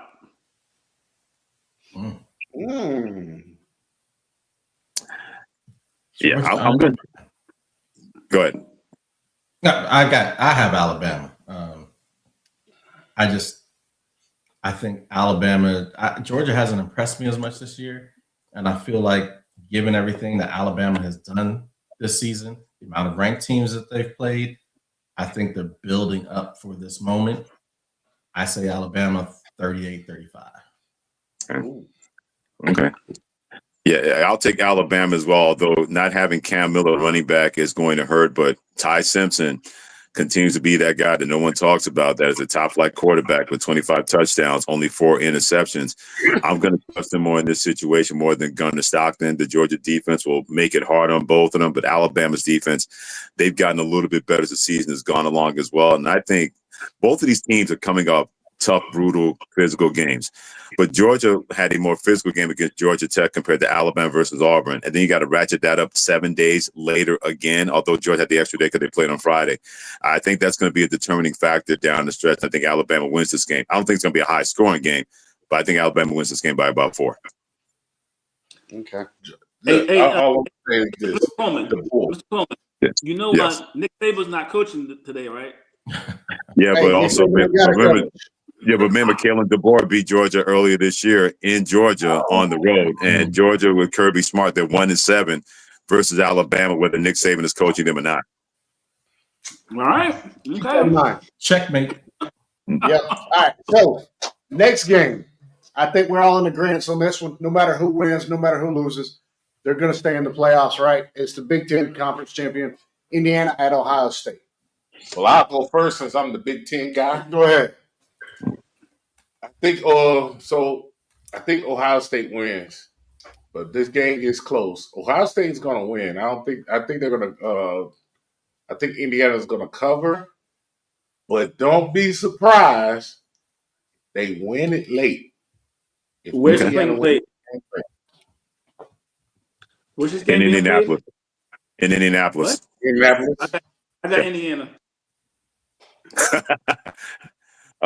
You know the power of the Ohio State faithful. They travel. he don't understand that. They've been travel there well. before.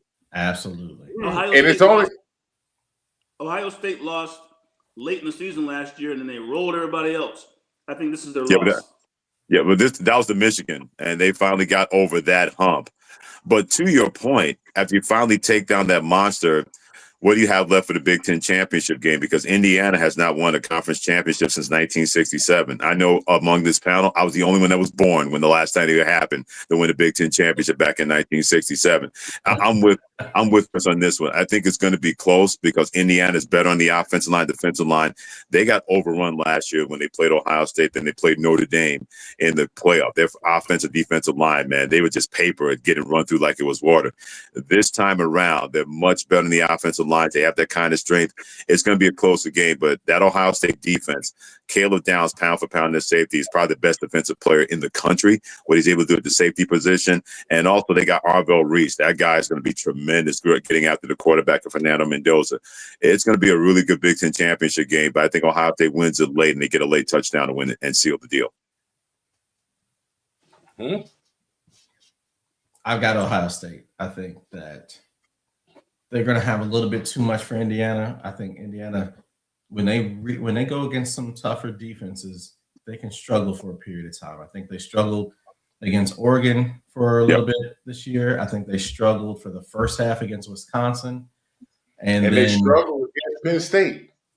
Penn State recently, and I think was it Iowa?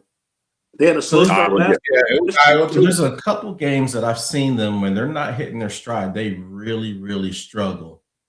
But they've done it against teams that don't have the talent that Ohio State does. If you do that against Ohio State, that game's going to be over by the time you guys correct it. So for They're me, going to run you off the floor. I'm going to Get out of here. Ohio State. Get out of my stadium. And just so you know, right, Columbus to Indianapolis is 2.5 hour drive. Just so you understand.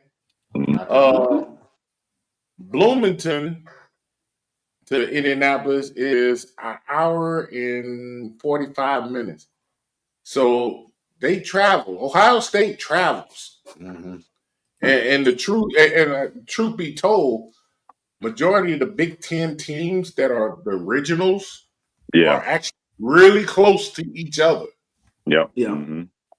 And we'll also think about game. Also think about this. Ohio State, they won a lot of championships. They won a lot of Big Ten. So Indiana, like he said, since 1967. So you're gonna have everybody and their grandmama coming out to watch Indiana. Mm-hmm. Yeah, exactly. They got those even tickets. But sometimes that pressure, if you haven't been there before. Look, I'm taking Ohio State, and that's a pure reason right there, right? I think this is going to be I don't think it's going to be a blowout. I think it's going to be very, very close. But I think Indiana's going to see exactly how they match up against Ohio State. And if these two teams meet again in the playoffs, it might be a different story. But I am taking Ohio State right now. Yeah, that's fair. That's fair because you go through a big game. Indiana didn't go through that last year. They've had a chance to go through a couple of times this year. Going to Oregon, winning that game on the road, a lot of people did not think they were going to win that game. And I think when they had that kind of victory, that kind of signaled that this was not going to be the same Indiana team that we saw last year, where they went into that building and won a Big Ten style game. The way they were able to play defense and run the football, make big plays down the stretch with Fernando Mendoza, their quarterback. Yep. All right, we have the last championship game of the day, which is going to be the Atlantic Coast Conference. You got Duke at Jay and Jeff, home state, Virginia. Y'all say they were going to let you down this week. So does Duke beat Virginia? Hey, I'll go first. No. It's not going to happen. Last time they played, Virginia ran all over them, in my opinion. It's the same thing that's going to happen now. I'm actually surprised that Duke is in this position because, again, I thought that SMU would be playing UVA this week. But, yeah, this is – UVA is going to take this game. They're going to beat Duke. They're going – I think they beat them 34-17 the first time they played this year. It's going to be more of the same. Got it. I just don't understand it, Jeff.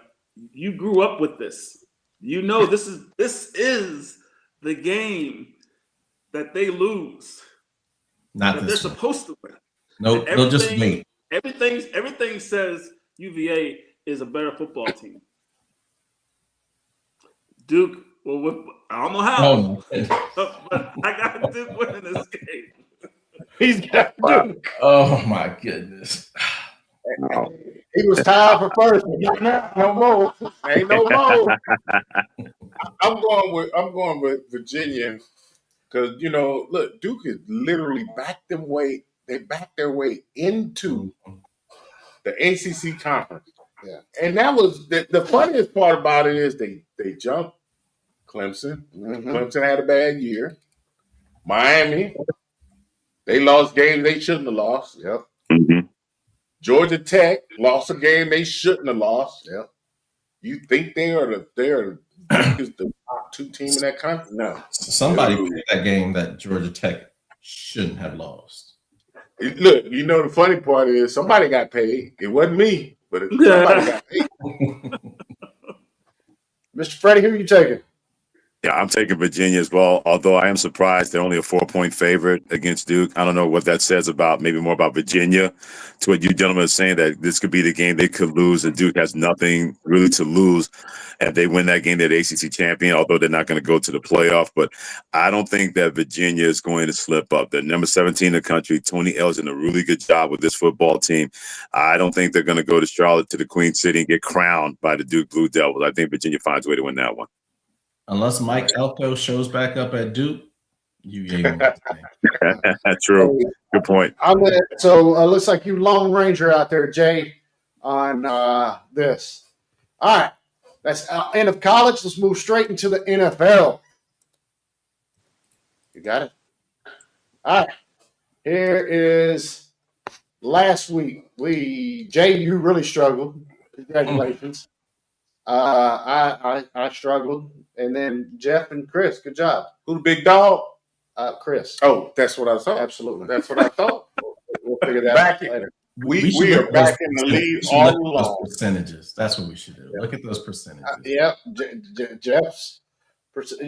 However, they're a little tighter on the NFL than they are college. All right. So we're going to recap Thursday night's game real quick. Cowboys at the Lions. Dallas went into Detroit and lost. I don't think it was a shocker to many Cowboys fans. If it was, I'm sorry. But look, Jeff's a Cowboy fan, and he picked Detroit. I'm the resident Cowboys fan here. I'm a Cowboys fan too, so don't feel bad. Oh Lord! But don't feel bad. Okay. But I will say this. Jeff did go out on a limb and said Detroit. We throwing that game out anyway because there was just too many last minute I'm not playing, and Yep. because that would have dictated who we was going to pick.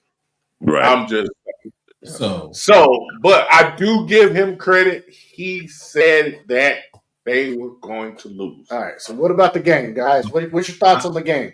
I'm a true Cowboys fan, right? Yep. Not one of these guys who thinks we're going to win the Super Bowl every year. I'm a Exactly. true Cowboys fan. That's why I knew it was going to be Philly. Dak 20-2, now 21-2 against the NFC East at home since he became a starter. So I knew we were going to be Philly.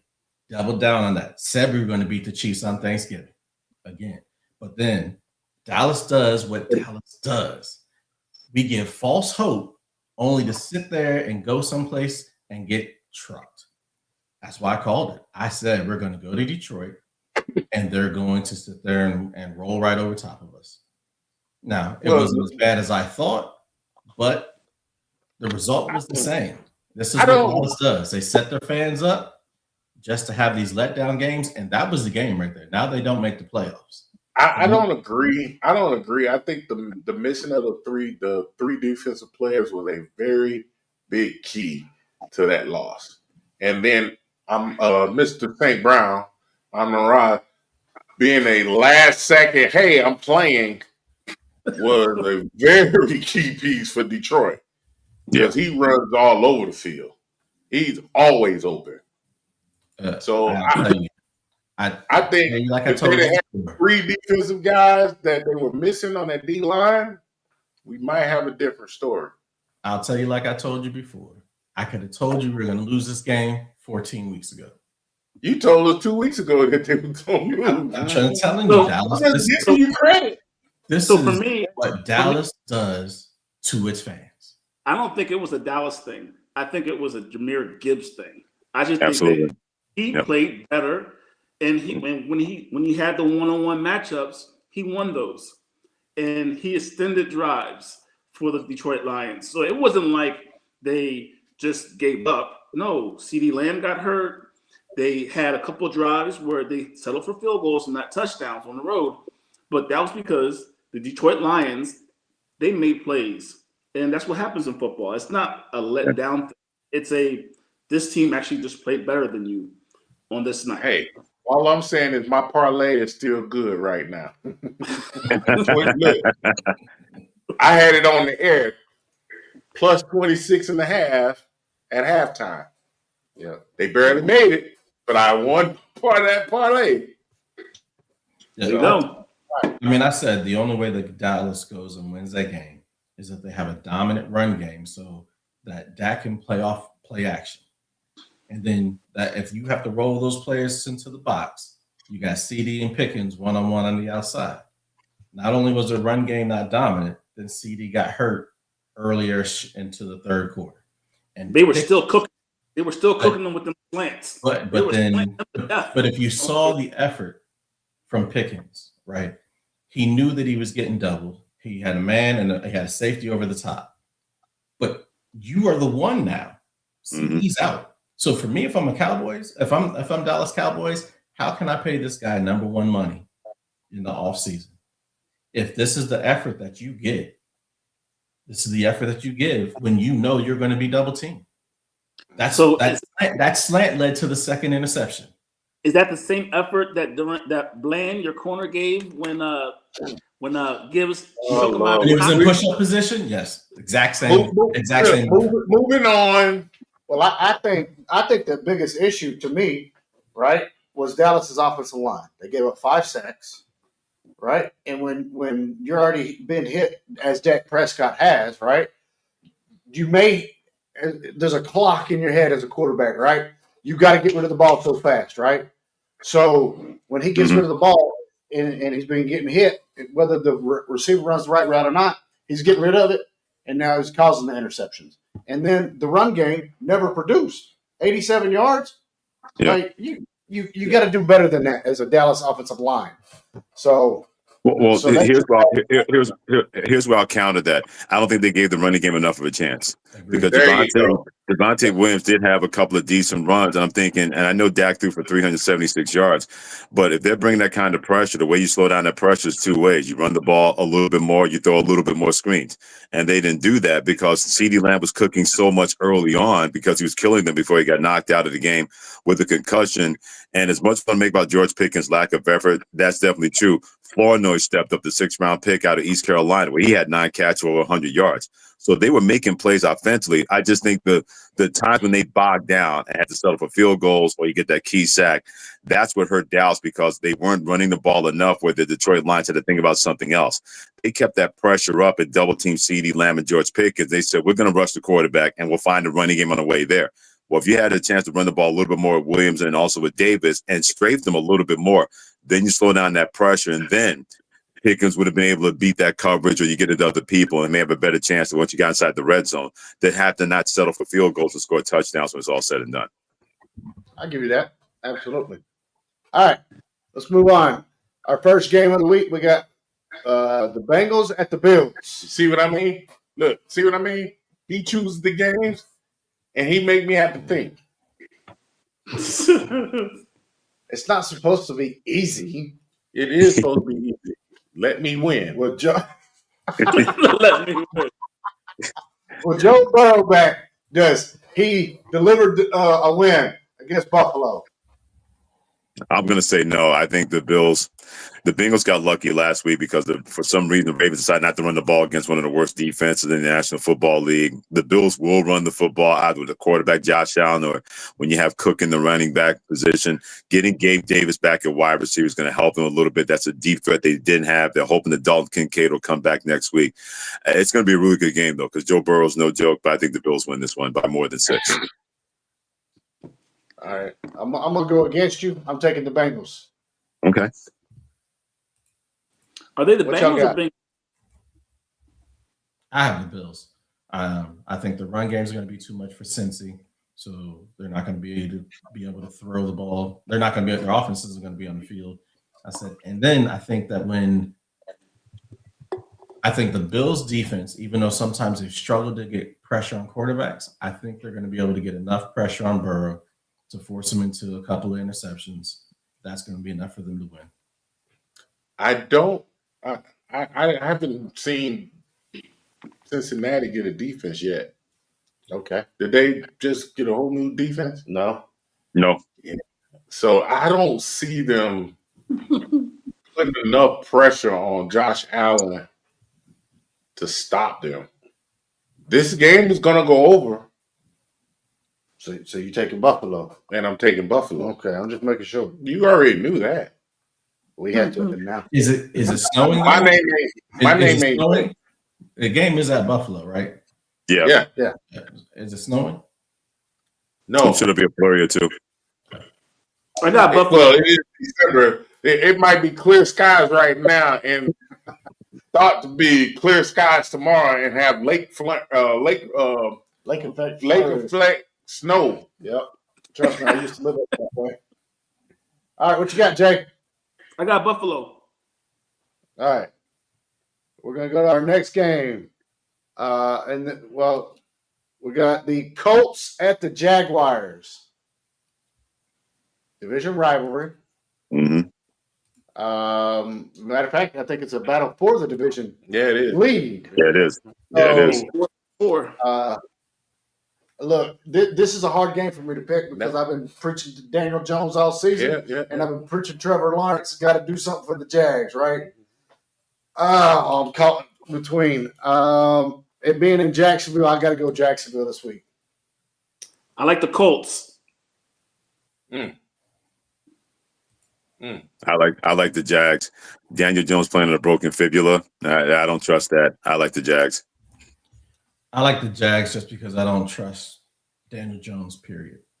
Hey, Jay, you a soul survivor, son. I'm just gonna tell you right now, the Colts hasn't won in Jacksonville since 2016. Jags, Yeah. bro. All right. Moving on.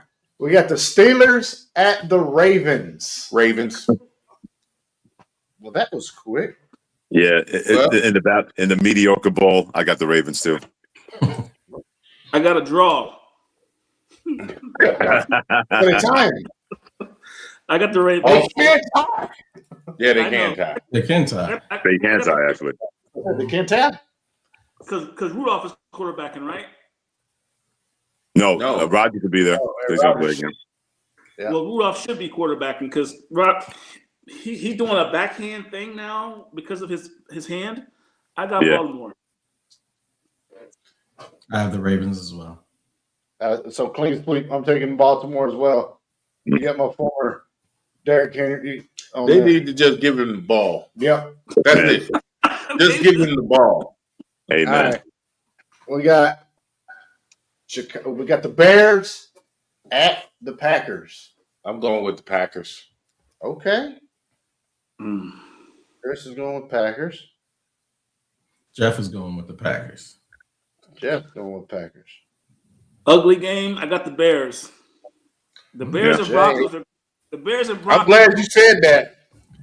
Aduze is not playing. Yeah. I got the Yeah. Bears. Okay, I just wanted to let you know that.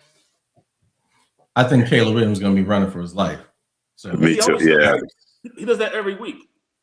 yeah. I not mean, like this. Not like yeah. this. Yeah, the Bears running game is going to have to be as pronounced as it was versus the Philadelphia Eagles, but Roma Dunze being out is going to hurt them. Although Colston Loveland, Cole Kmet can kind of make up for that, the tight end position. But the Packers have an elite defense with their linebackers and Micah Parsons, and their secondary is underrated. And I think they found something by being a more of a controlled football team, running the football a little bit more, playing in Lambeau Field. The Bears will cover. It's a 7-point spread, but I think the Packers win this one. It's going to be a typical NFC North game. Mhm. Backdoor cover. Yeah, I'm taking the Green Bay as well. It being in Green Bay. Yeah, All it's right, at next Lambeau game. Field. Yeah. Yep. Next game. We got somebody's Rams playing the Cardinals. Oh, I'm gonna pick the Rams to win this week because they're not playing Carolina, so should be safe. Hey, weather cost us that game. Yeah, what jersey he was throwing the ball to cost him that game. The weather cost us that game. I want you to understand, those 2 interceptions did cost us points, right? Mhm. Well, it was a 14-point swing for those 2 interceptions. Yep. Right? But what you don't understand is until that rain came, they could not stop them. Nor could we stop those big receivers. But we would have been up 10 points. Mr. Freddie, who you taking? Division game's always hard to win, but the Rams are going to win this one because they're going to be PO'd what happened last week. Lost in the whole thing about the weather and everything else. They got worked over by that offensive line by the Carolina Panthers. Rico Dowdell as well as Chuba Hubbard had plenty of lanes to run through because that offensive line was really good, and I don't think anybody saw that. Based on that, the Cardinals are going to get worked over a little bit by the Rams. I agree. I'm taking the Rams. Jay? Rams. All right. Our last one. I didn't get to say my pick. I'm picking the Cardinals. No, I'm joking, Rams. He's a About to Rams say, fan. With He's the a Cardinals Rams in fan. baseball? I am from St. Louis, just so you know. I know. I'm definitely a Cardinal fan. All right, we're going to move to our Right. last game. We got the Eagles at the Chargers.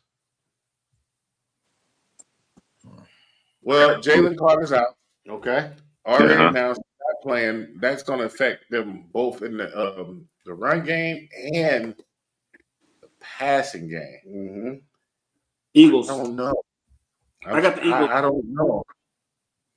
Philly. Jay said he's got the Eagles. Jeff? Philly.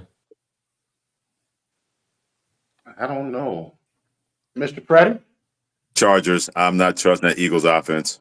I'm not trusting Yes. that. I mean, there's just way too much smoke around that for me to all of a sudden think they're going to figure it out 8 days later or 10 days later after Chicago, and the Chargers are better defense. I'm taking the Chargers on this one. Me too. I'm going with the Harbaugh coach. Mm-hmm. Chargers failed me 3 times this year, man. I don't know. Okay. Can I get a pass? No. No. No, No. no. We're gonna go with the San Diego Eagles. Well, that ain't possible. The San Diego Eagles. The Chargers aren't even in San Diego. 30 seconds. Uh, 30 seconds. I'm going with the Eagles. All right, Eagles. Close us out. So here, before we shut down our show, we always try to give our guests the opportunity to talk about charities or anything of that line that you're into, to get it out there into the world. But we also want to thank you for coming on our Upstart show. I hope you had a good time, Had a and we blast. would love to have you back. So I'm gonna give you a couple minutes before we shut down the show to speak on anything you want to talk about. And it is your platform right now, sir. Well, I won't keep you guys too long, but thank you for having me. Had a blast having you guys. Had so much fun doing this. Can't wait to do it again. And I think the biggest charity is give what you can, especially this holiday season, even non-holiday season. It could be for a charity. It could be somebody close to you. It could be somebody that you don't know. But if you have the chance to give, don't give because it makes you feel good. Give because you know it's going to do some good. So that's the only charity that I really subscribe to. What can you do? Whether it's giving time, giving money, advice, whatever that is, you're able to give to somebody that could really need it and could really use it.